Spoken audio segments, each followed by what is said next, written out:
Ini bos kecilnya mau tidur, teman-teman.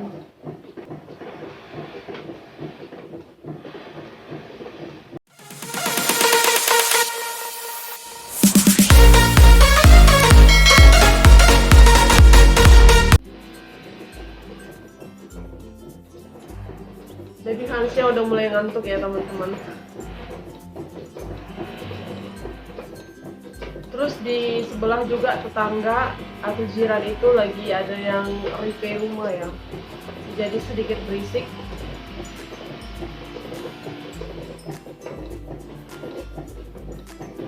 Ini baby Hansnya udah tidur, teman-teman. Halo teman-teman, welcome back to my channel. Apa kabar nih teman-teman? Semoga kalian sentiasa dalam keadaan sehat dan dimurahkan rezekinya, dilapangkan rezekinya, dibukakan setiap jalan atau pekerjaan kalian ya teman-teman. Oke, tanpa berlama-lama lagi, seperti di video sebelumnya, aku udah janjiin kalau aku mau bikin video tentang apa yang harus kita lakukan kalau misalnya kita itu ditipu sama agent dari Indonesia ataupun agent yang ada di sini. Banyak ya teman-teman kasus penipuan dari agensi yang ada di Indonesia ataupun yang ada di sini. Beberapa bentuk seperti yang tadinya kita itu dijanjikan mau kerja kilang, ataupun kita memang sudah benar-benar tanda tangani di perjanjian kerja itu, atau waktu pengurusan di Indonesia itu kita itu kerja kilang atau pabrik. Tapi setelah nyampe ke Malaysia, kita diperkerjakan di perkebunan, peternakan, restoran, ataupun yang lain gitu ya. Dan ada juga kasus di mana di Indonesia dia menandatangani atau dijanjikan itu company ya. Terus setelah nyampe sini ternyata kita itu kontrak atau agent, bukan company. Nah mungkin teman-teman sudah tahu ya apa perbedaan company dengan kontrak atau agent. Perbedaan company dengan kontrak itu paling terlihat itu di segi gaji ya. Jadi kalau company itu gaji kita itu langsung dari tangan atau pihak perusahaan kilang atau pabrik itu. Sedangkan kalau agent dia melalui agent dulu, dari kilang ke agent, lalu kita terima gaji kita itu dari agent kita yang ada di sini. Dan gaji kita itu akan dipotong sama agent. Nah, kalau misalnya kalian sudah menjadi korban nih penipuan sama agent kalian, dijanjikan kerja kilang, ternyata kerja yang lain, dan terus dijanjikan itu di Indonesia company, ternyata nyampe ke sini kontrak.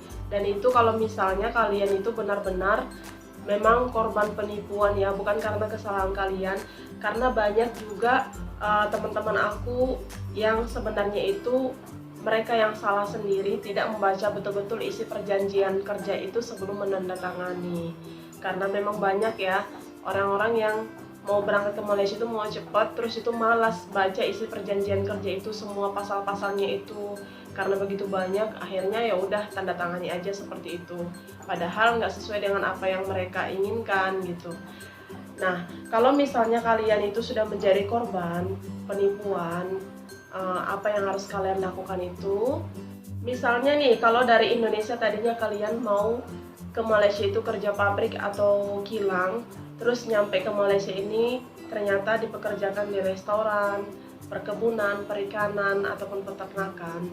Kalian bisa langsung lapor ke balai polis atau kantor polisi.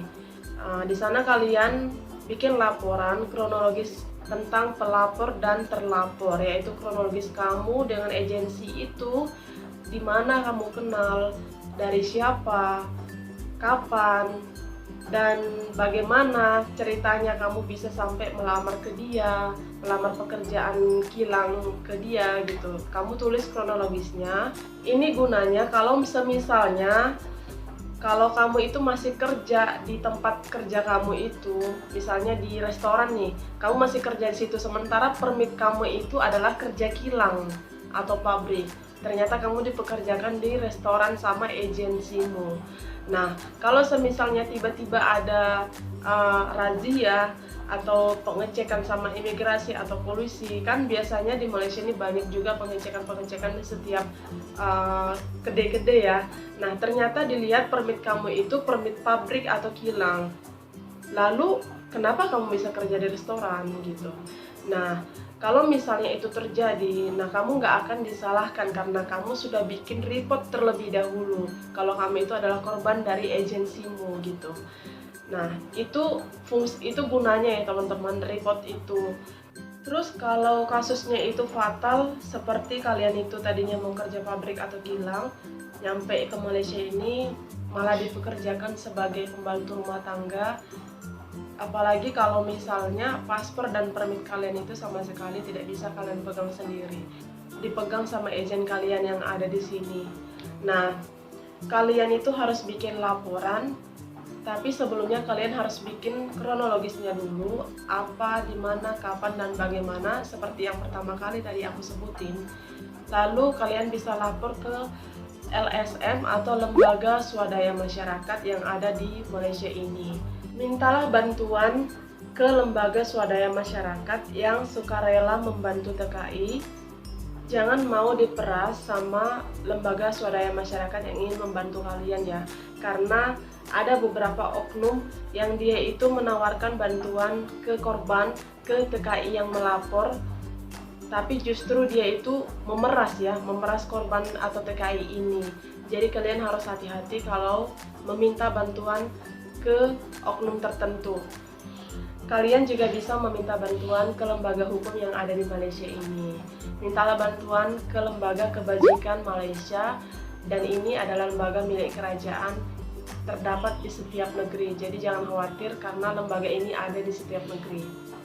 Lalu konsultasikan kronologis kejadian kalian itu ke lembaga bantuan hukum yang ingin membantu kalian. Kalian juga bisa langsung lapor ke KJRI atau KBRI yang ditujukan untuk divisi ketenagakerjaan atau etase ketenagakerjaan.